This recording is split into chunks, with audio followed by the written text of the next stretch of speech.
मूकं करोति वाचालं पंगुलंघयते गिरिं यत्कृपातम् अहं वन्दे परमानन्दमहेश्वरम्।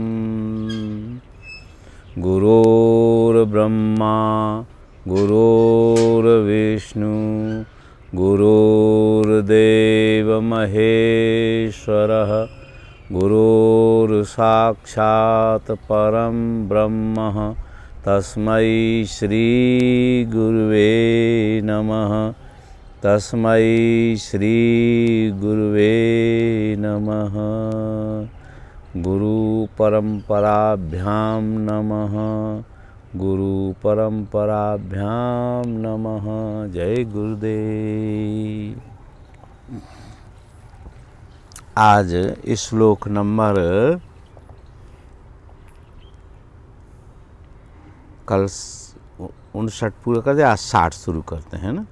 60वां। यदि सर्वगतो देवः स्थिरः पूर्णो निरन्तरः अन्तरहीन पश्यामि स बाह्याभ्यन्तरः कथम्। यदि आत्मा सर्वव्यापी प्रकाशमान निश्चल पूर्ण तथा निरंतर है, ये आत्मा के पदार्थिक गुणों से तुलना करके आत्मा तो निर्गुण है, तो ये जो क्रियाएं हैं वो आत्मा में तो हो नहीं सकती। तो कहाँ क्रियाएं देखी गई? ये जगत में क्रियाएं देखी जाती हैं, और इन क्रियाओं को देखकर अर्थात जो प्रकट ब्रह्म है, जो व्यक्त ब्रह्म है, उसमें सारी ये क्रियाएं हो रही हैं। और चूंकि जो व्यक्त ब्रह्म है, सकल ब्रह्म है, अपर ब्रह्म है, उसमें ये सारी क्रियाएं होती हैं। इन क्रियाओं को देखकर हम तब आत्मा के बारे में अनुमान लगाते हैं कि ये क्रियाएं उसमें नहीं हैं। ये संसार की क्रियाएं संसार में हो रही हैं। ब्रह्म संसार में व्याप्त है, लेकिन वो इन गुणों के विपरीत वाला है। तो वो कैसा है कि सर्वगतो है, सब जगह है। सब जगह कौन हो सकता है? ब्रह्म ही हो सकता है। तो जितना भी पदार्थ रूप हमें जगत दिखाई देता है, उसमें उसके कण कण में परमात्मा व्याप्त है। लेकिन ये गुण धर्म सब जो है ना पदार्थ में होते हुए दिखाई देते हैं, माया की वजह से ब्रह्म में होते हुए दिखाई देते हैं। वास्तव में ब्रह्म में ये गुण जो हैं नहीं होते। आत्मा तो या परमात्मा तो बिल्कुल निर्गुण है। तो ब्रह्म सर्वत्र है। सर्वत्र है, किस में सर्वत्र है? तो कोई चीज होनी चाहिए, तो आकार में सर्वत्र है। जहाँ जहाँ आकार है उसमें सर्वत्र परमात्मा व्याप्त है। अर्थात जो सर्वत्र है वही आकार रूप में हमको दिखाई भी दे रहा है। इसलिए हम अपने आकार में परमात्मा को ढूंढें या आत्मा को ढूंढें, चेतना को देखें, तो सर्वत्र व्याप्त दिखाई देती है। चलता फिरते तो नहीं दिखाई देती, लेकिन अगर हम सिर का बाल छुएं तो यहाँ भी आत्मा दिखाई देगी। मैं हूँ ऐसा अनुभव होगा। घुटना आदि छुएंगे, शरीर का कोई भी अंग छुएंगे, वहीं आत्मा अपने आप पहले से ही व्याप्त आपको मिलेगी। तो ये जो ब्रह्मांड है, ब्रह्मांड हो अथवा पिंड रूप हो, ब्रह्मांड और पिंड में आत्मा सर्वत्र व्याप्त है। आत्मा को यहाँ हम योग की भाषा में प्राण भी कहते हैं। परमात्मा का नाम एक प्राण भी है। तो प्राण देखो, चेतना जो है सर्वत्र है। ऐसा भी हो सकता है गुरु जी की हर आकार में एक निराकार है।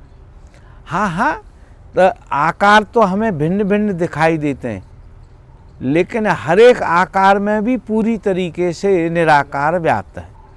अथवा सबका टोटल कर ले, तो निराकार। उसमें भी व्याप्त है। तो उपनिषद कहती है कि कण कण में भगवान व्याप्त है। सर्वम खलु इदम ब्रह्म, ये सब कुछ जो भी हमें दिखाई देता है इसमें सर्वत्र या यही ब्रह्म है, उसको अंतर भी नहीं करते, वही है। क्योंकि जो है वो ब्रह्म है, जो नहीं है होता हुआ जैसा दिखाई देता है वो माया है, पदार्थ है, परिवर्तनशील सत्ता है। परमात्मा अपरिवर्तित और अपरिवर्तनशील सत्ता है। तो यदि सर्वगतो देवः, और जो सर्वत्र है वो स्थिर भी होगा, पूर्ण भी होगा और निरंतर भी होगा। इसीलिए ऐसा नहीं है कि ये जगत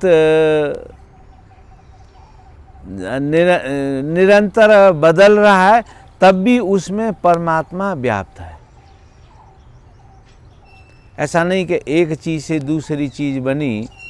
अच्छा देखो, जन्म लेने की घटना को समझो या क्रिया को समझो। ब्रह्म में क्रिया कैसे है कि आपके पास 4-5 घड़े हैं और वो जल से भरे हुए हैं। नमस्कार जी।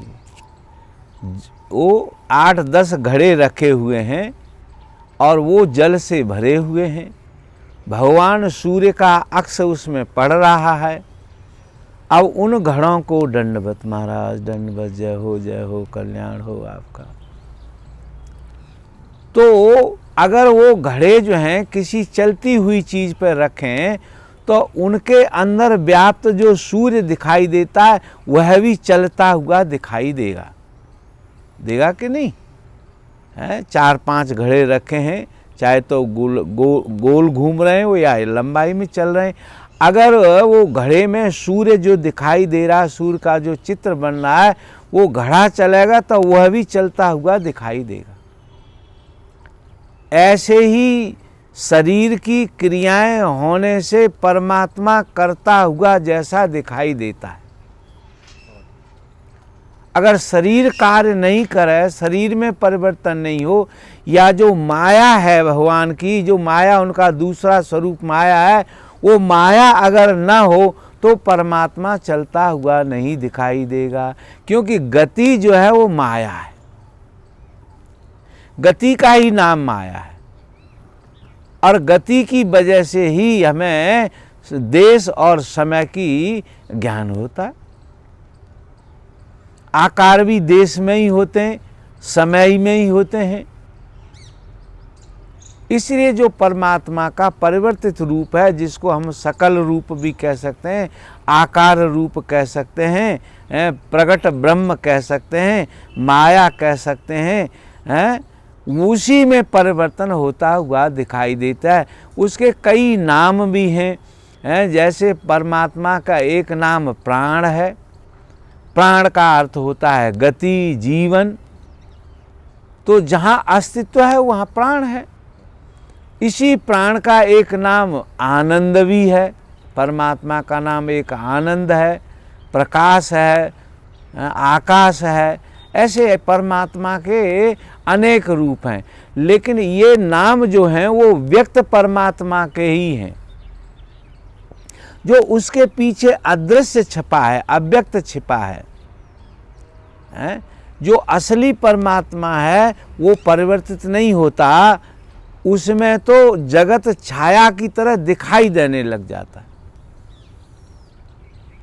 जैसे शीशे के सामने कोई चीज रख दें तो शीशे में वो चीज दिखाई देने लग जाती है।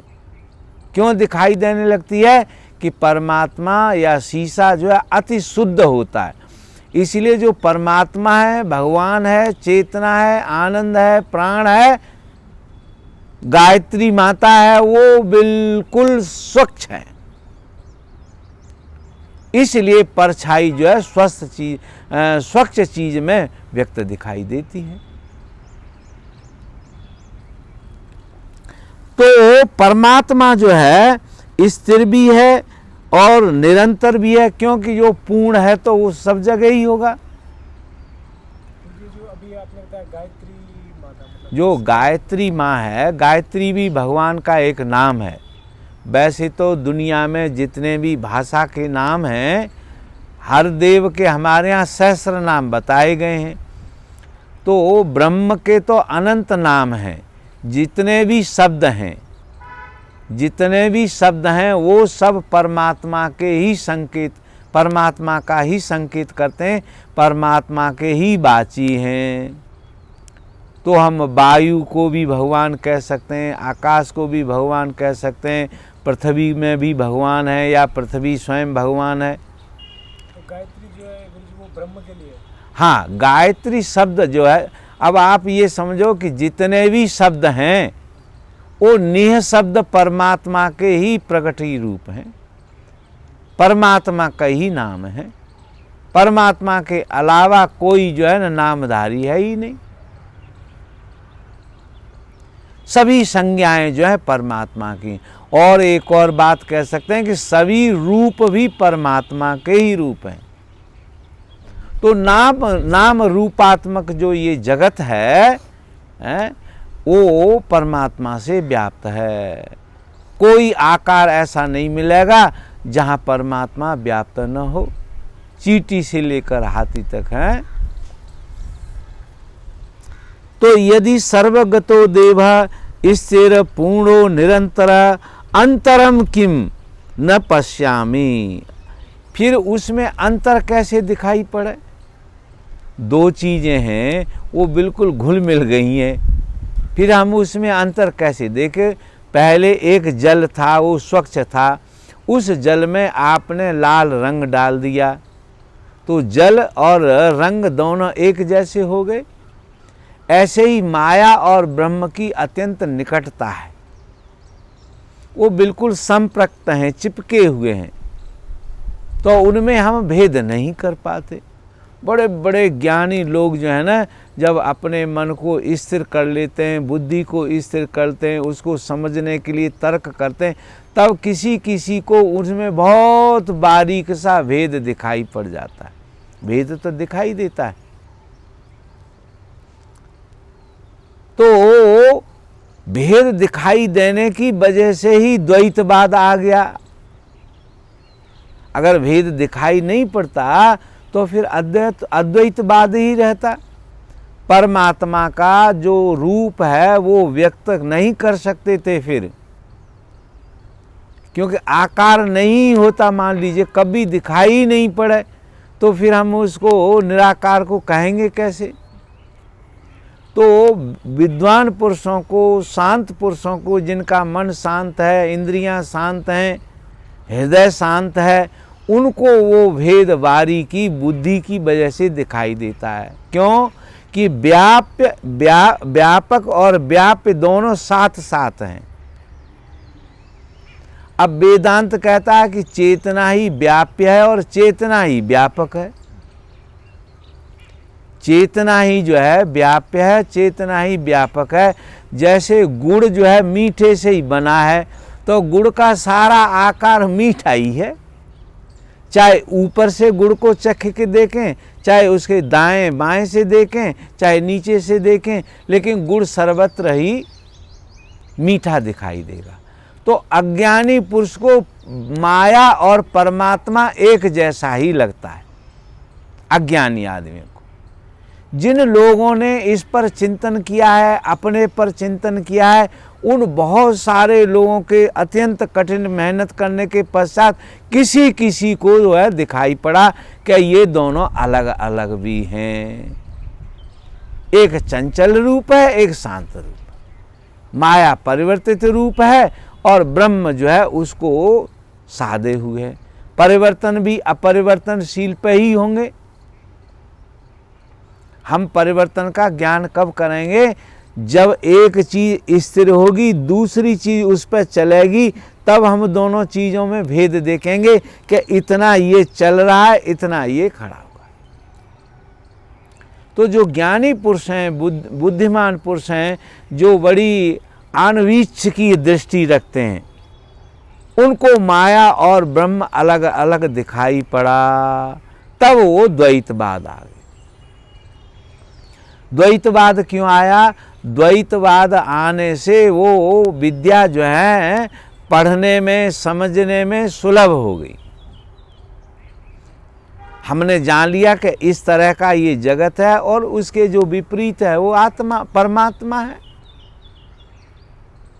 और संसार में रहने वाले व्यक्ति द्वैतवादियों के लिए दोनों का उपयोग है। इस अस्तित्व का, इस ज्ञान का, ब्रह्म का उपयोग क्या है भाई? तो एक नाम परमात्मा का आनंद है, आनंदमय, आनंद घन, ऐसे संज्ञाएं देते हैं। तो परमात्मा आनंद है। इस आनंद को प्राप्त करने के ही लिए हम जो है यहाँ द्वैत भाव और अद्वैत भाव में स्थित हैं।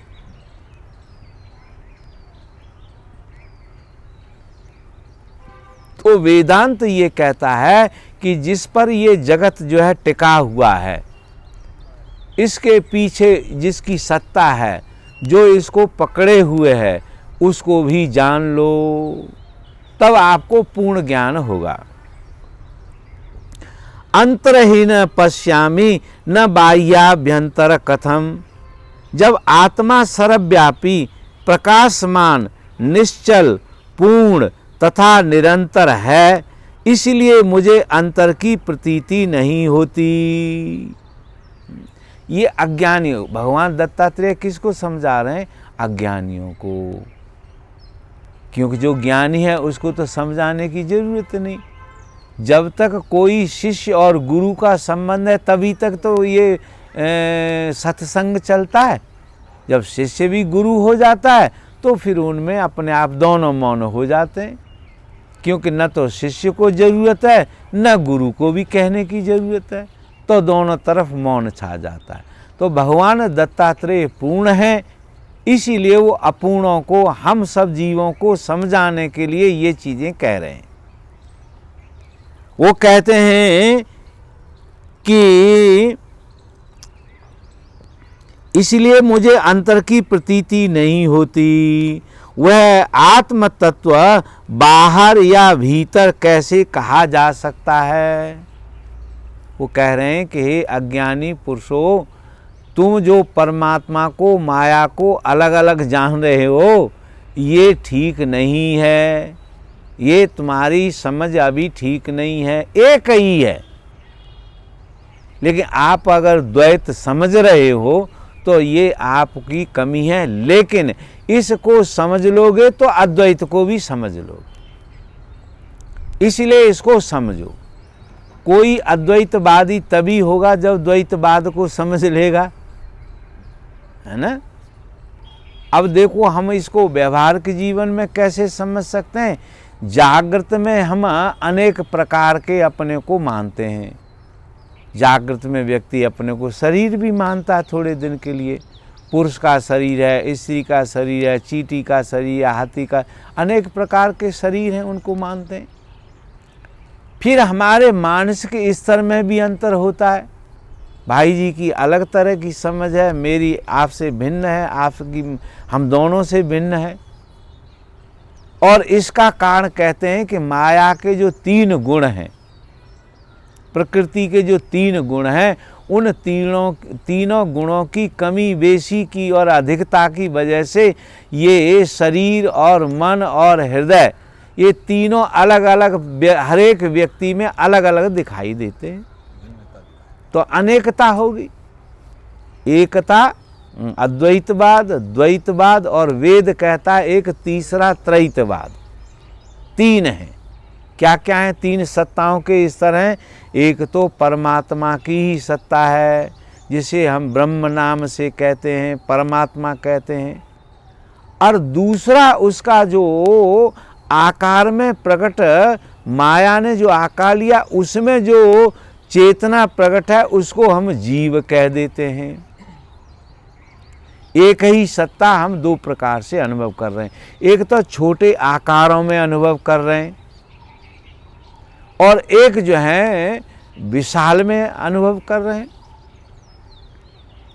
फिर कहते हैं कि ये दोनों जब मिल जाते हैं, दोनों एक साथ जब अनुभव होते हैं, तब त्रैतवाद हो जाता है, तीसरा हो जाता है। उसको क्या कहा?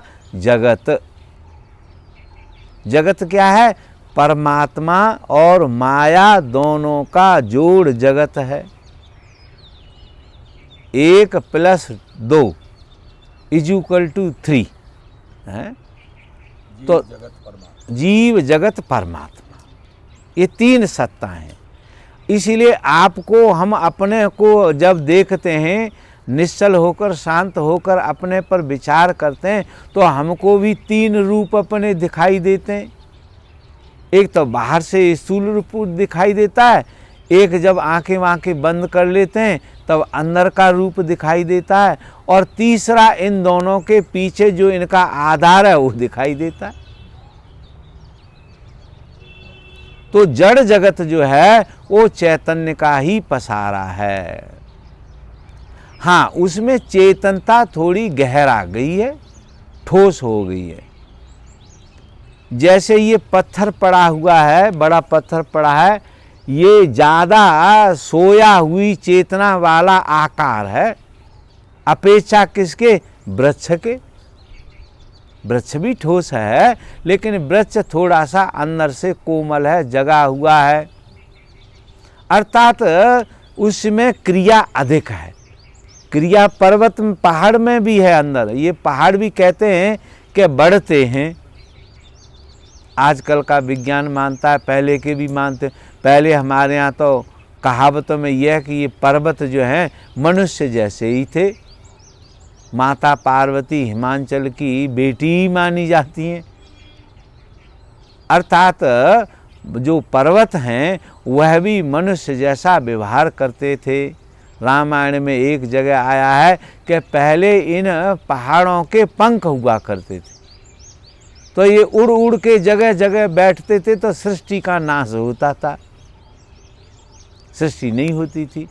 तो शायद इंद्र देवता ने उनको क्रोधित होके अपने वज्र से उनके पंख काट दिए, तब से वो स्थिर हो गए।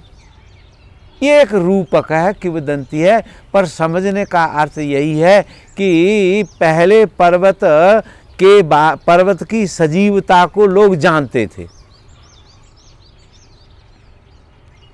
जगदीश चंद्र बोस जो हमारे देश के वैज्ञानिक हुए, यूरोप से पहले उन्होंने ये सिद्ध कर दिया था कि जीवन जो है वृक्षों में भी होता है, धातुओं में भी होता है।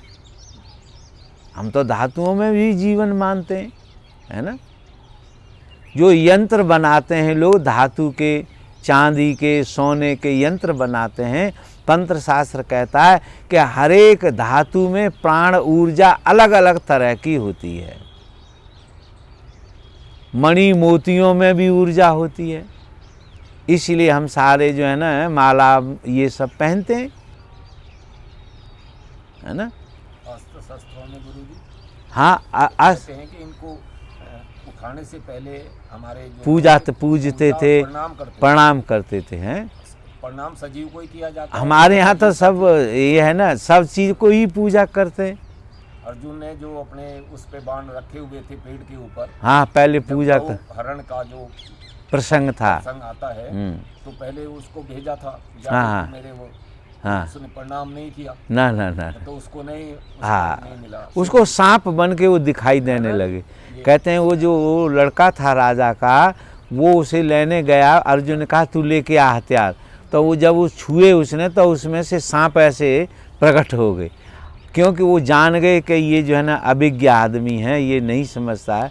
तब अर्जुन को उसने कहा भैया वहाँ तो सांप हैं। तो अर्जुन गए, उन्होंने दंडवत किया, प्रणाम किया, उनका आवाहन किया, याद किया, तब उनको लेके आए। इससे यही सिद्ध होता है जो हम बोल रहे हैं।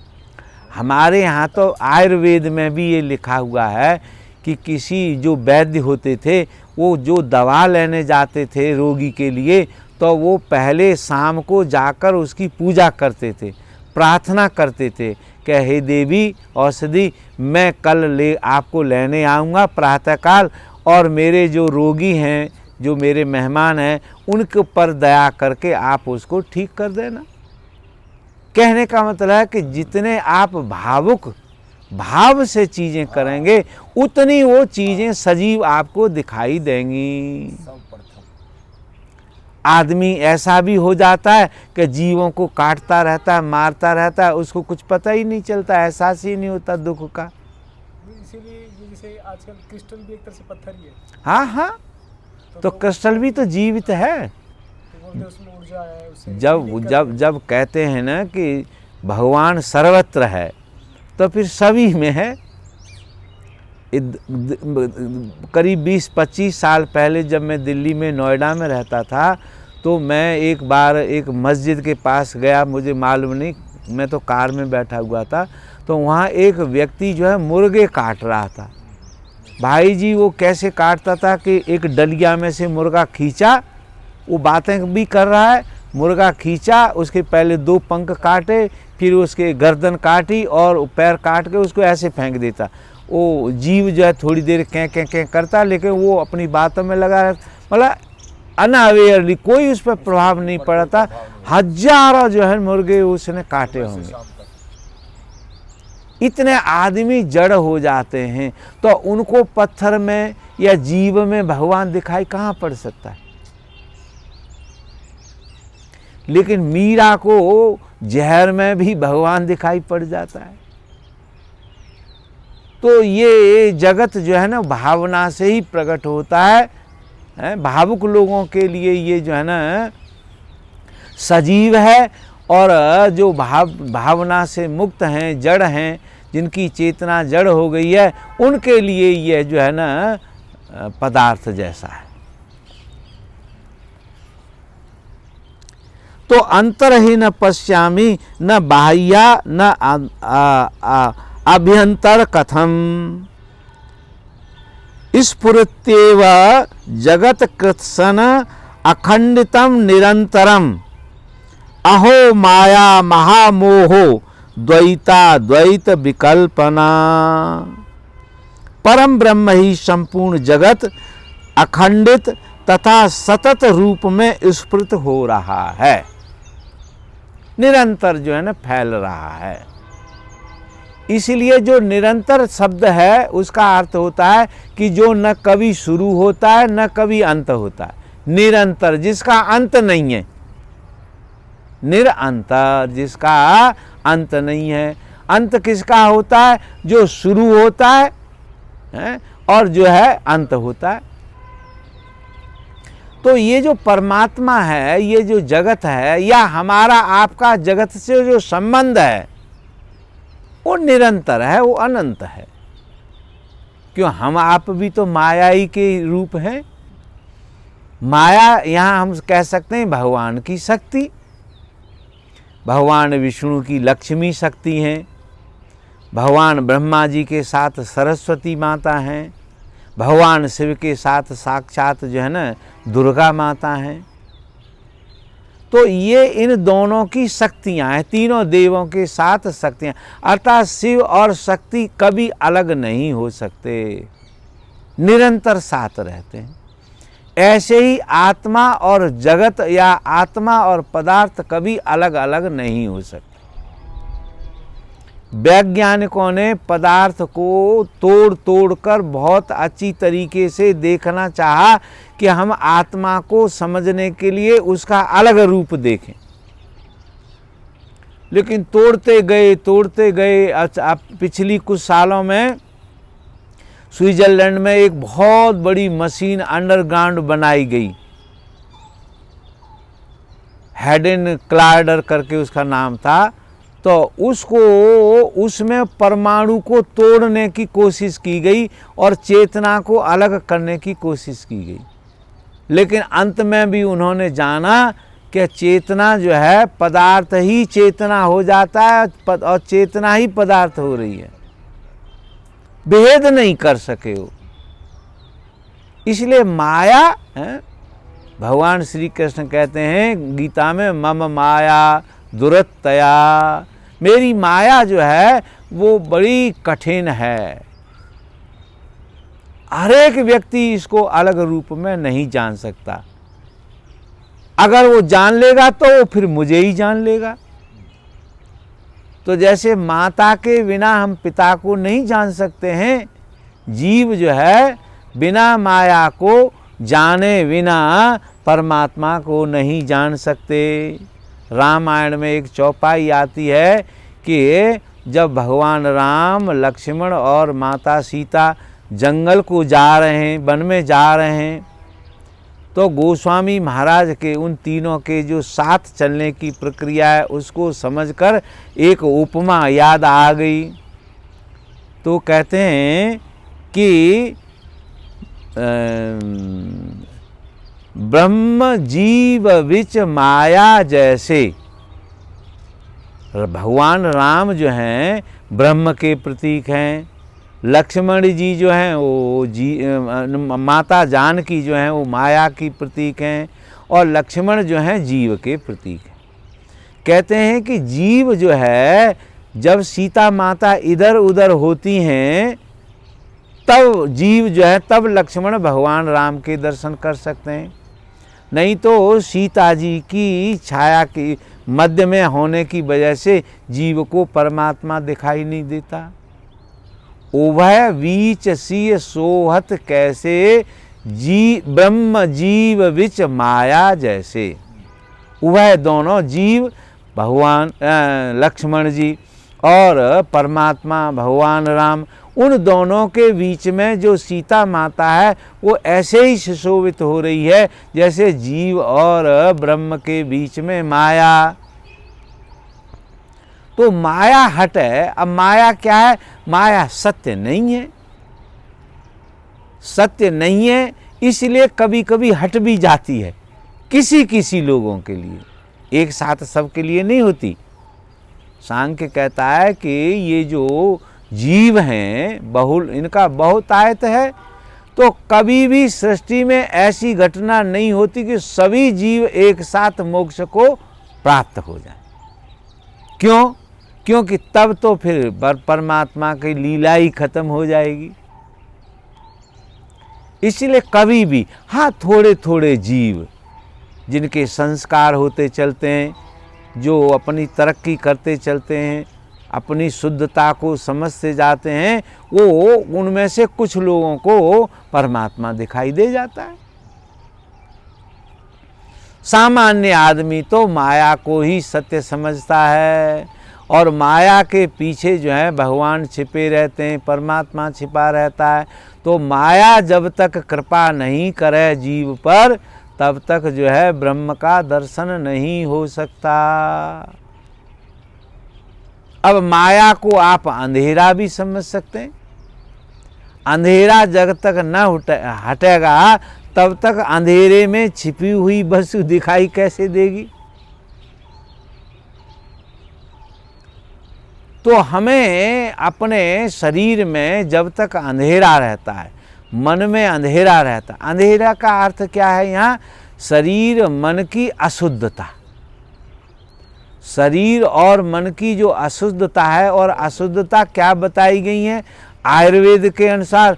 आयुर्वेद कहता है कि जब व्यक्ति के शरीर में कफ और पित्त ज़्यादा बढ़ जाता है तो वो शरीर जो है ना गंदा हो जाता है, अस्वस्थ हो जाता है, उसमें परमात्मा दिखाई नहीं देती, मोटी परत चढ़ जाती है,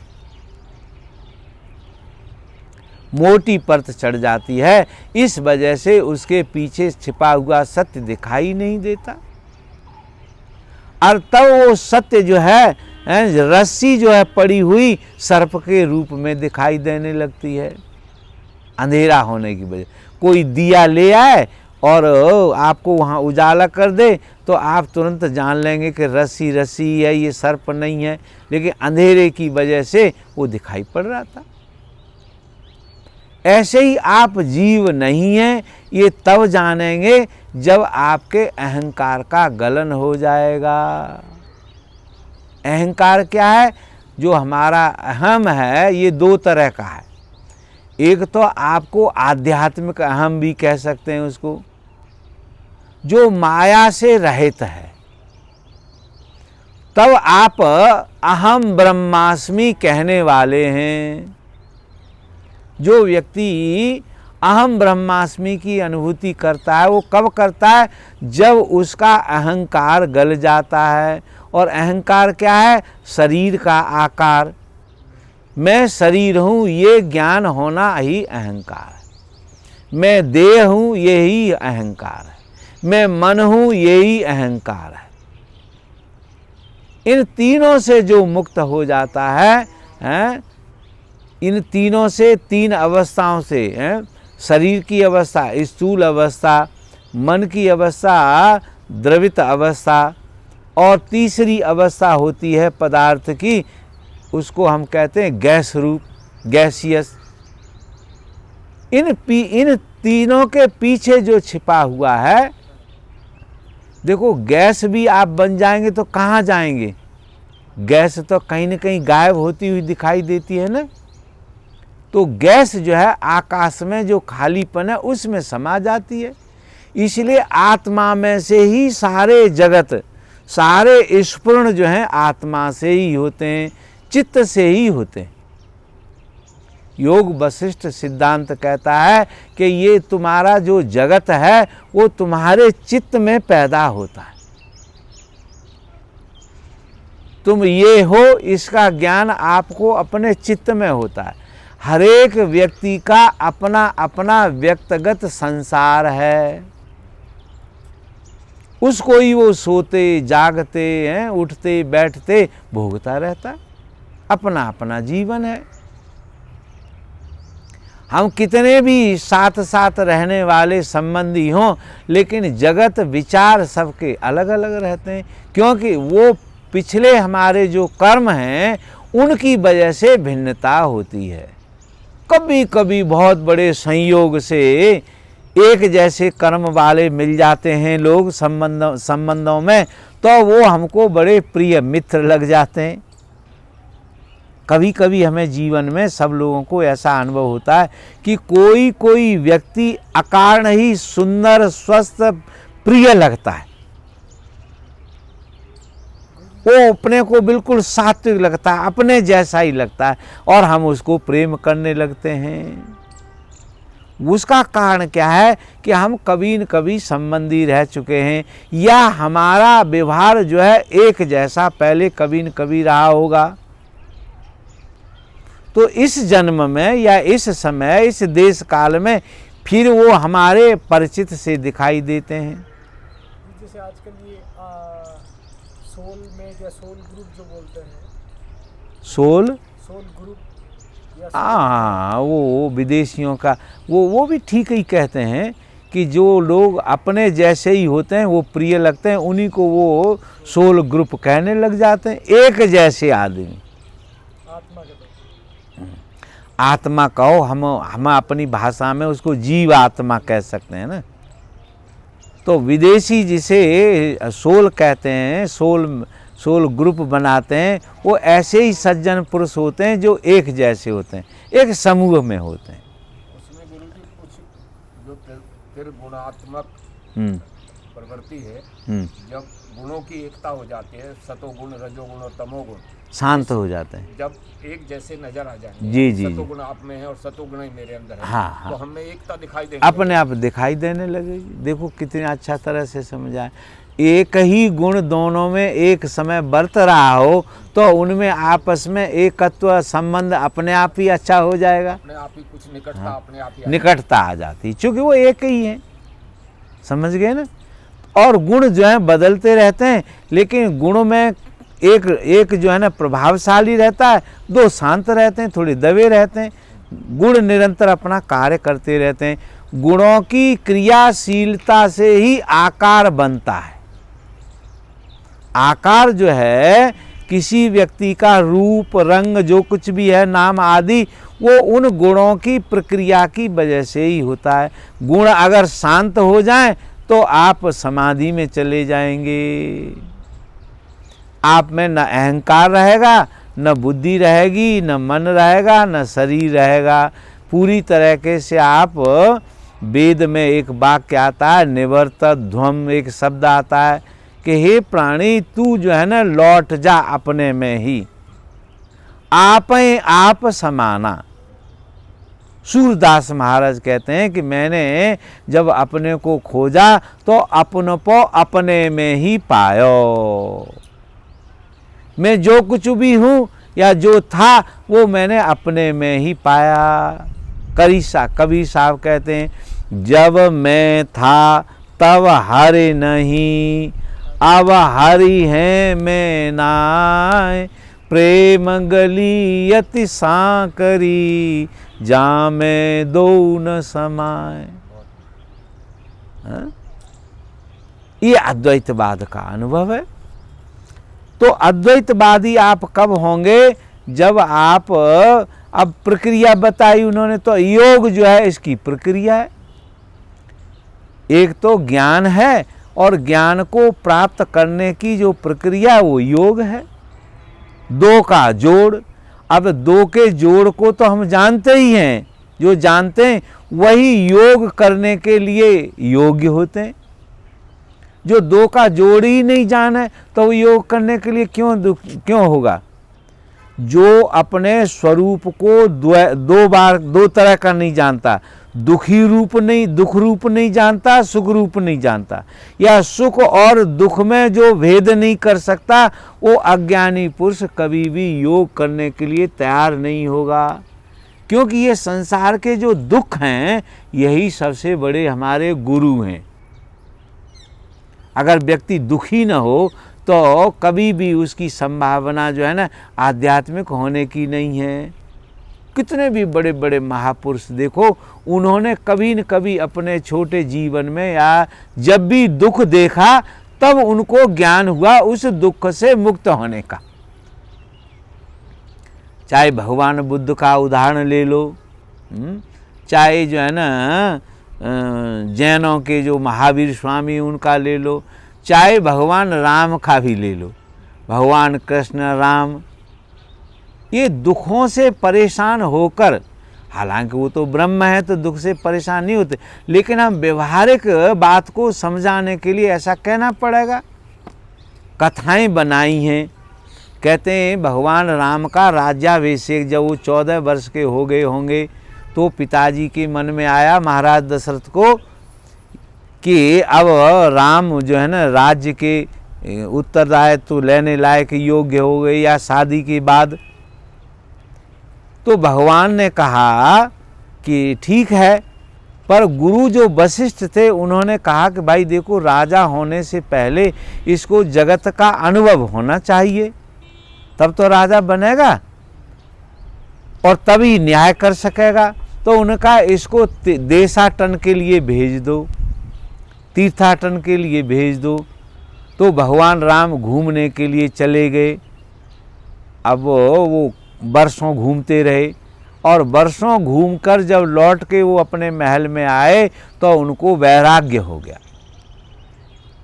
और क्या जाना उन्होंने कि संसार तो दुखमय है, तो मैं इस दुखमय संसार का फिर मालिक क्यों बनूं, राजा क्यों बनूं? क्योंकि सर्वत्र जब दुख ही दुख है, दुख ही दुख है, तो फिर इसका राजकाज करने का क्या अर्थ है? और वो वैराग्य उदासीनता को प्राप्त होकर महल के एक कोने में जाके अपने कमरे में बैठ गए। आधुनिक भाषा में कहें तो डिप्रेस्ड हो गए। अब महाराज दशरथ को उन्होंने खाना पीना छोड़ दिया, नहाना धोना सब कुछ जो नित्य कर्म थे वो छोड़ने लगे। तो महाराज दशरथ को बताया तो मंत्रियों ने बताया कि भगवान राम राजकुमार तो ऐसे हो गए। तो राजा को बड़ा चिंता हुआ। अब राजा लोग जो है ना पहले गुरुओं की शरण में रहते थे, तो उन्होंने कहा कि कोई गुरु ही इनको इससे मुक्त कर सकता है।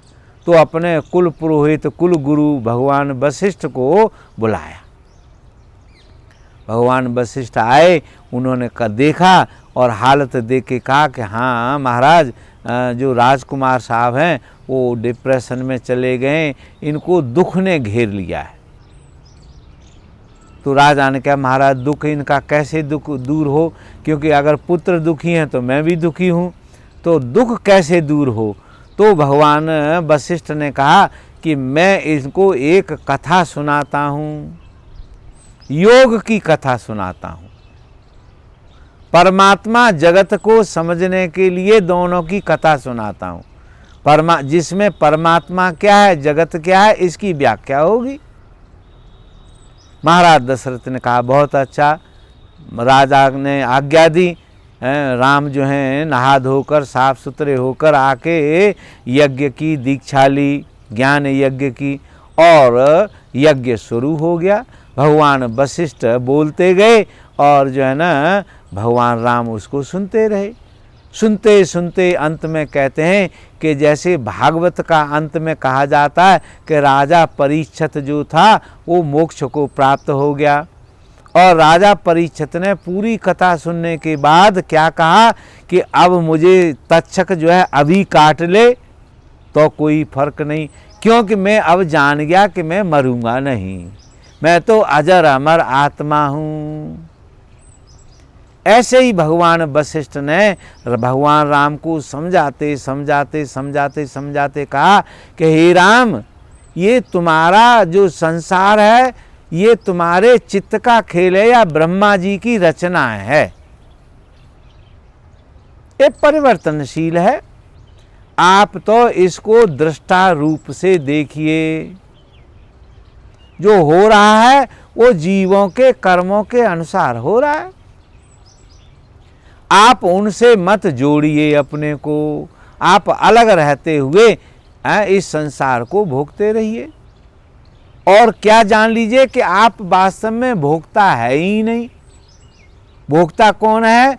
व्यक्ति का शरीर, व्यक्ति का मन, व्यक्ति का अहंकार।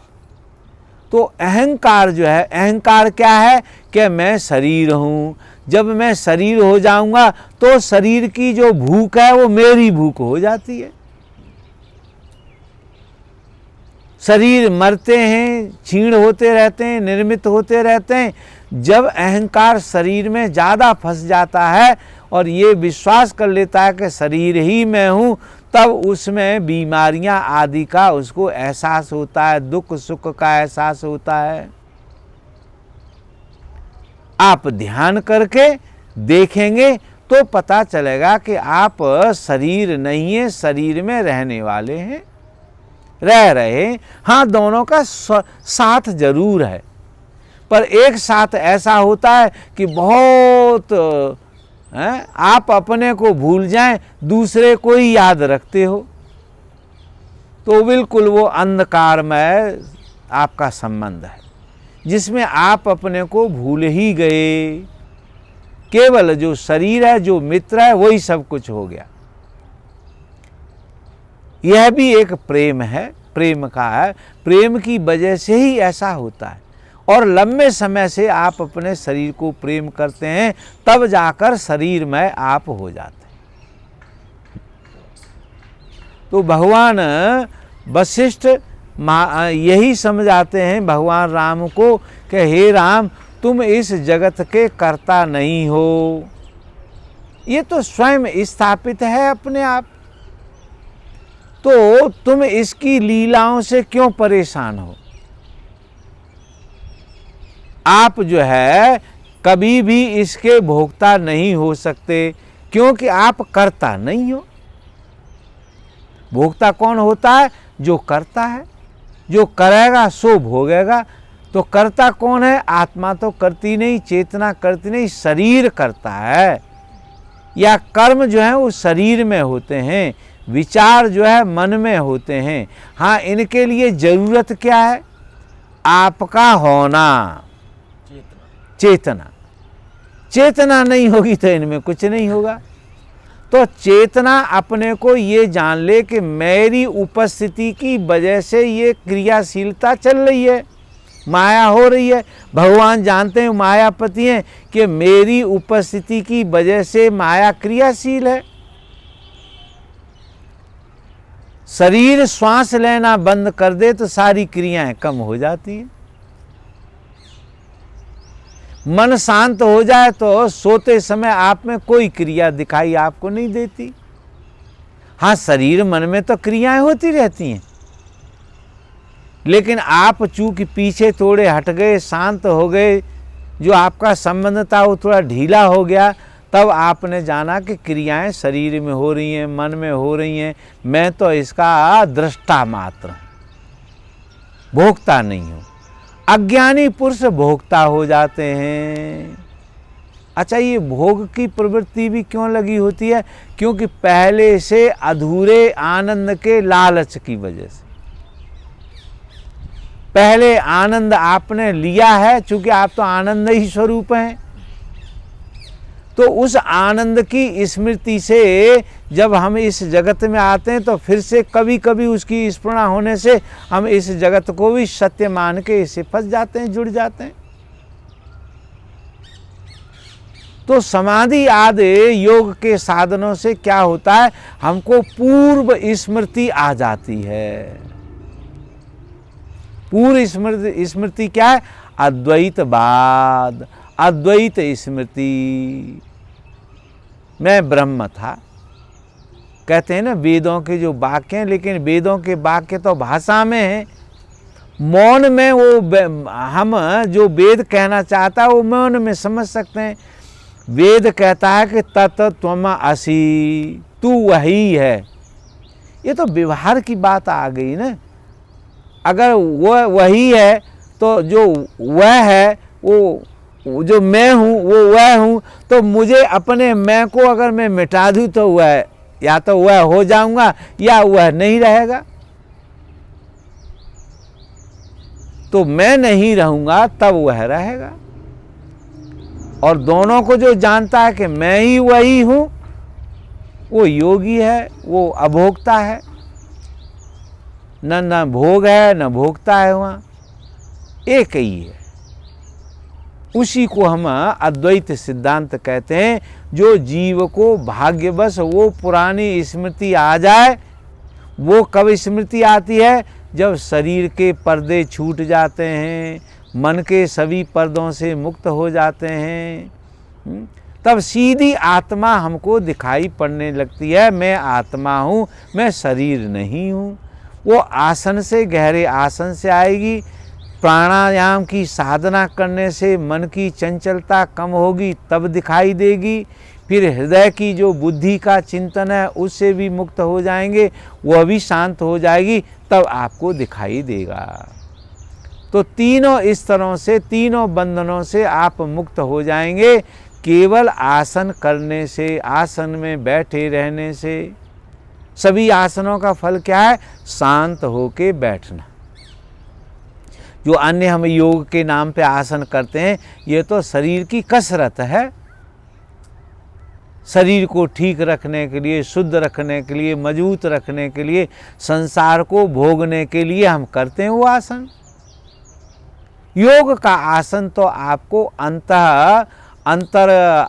अंतर्मुखी करता है।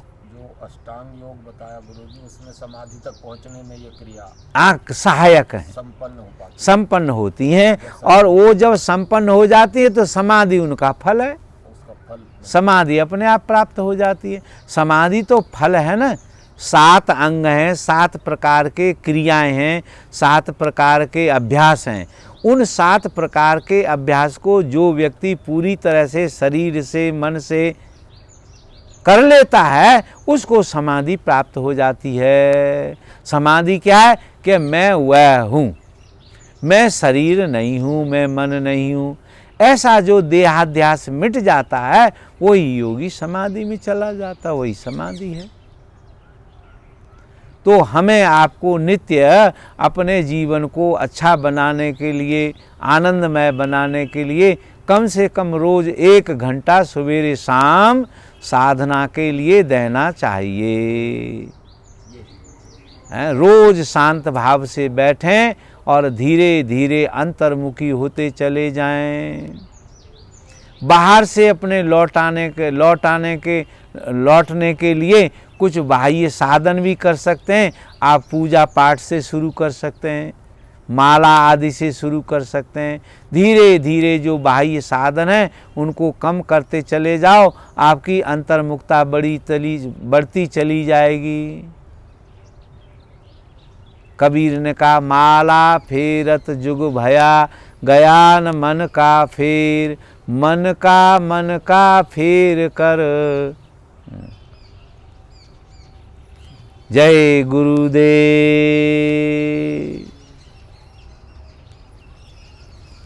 टाइम हो गया है ना। जय गुरुदेव। धन्यवाद।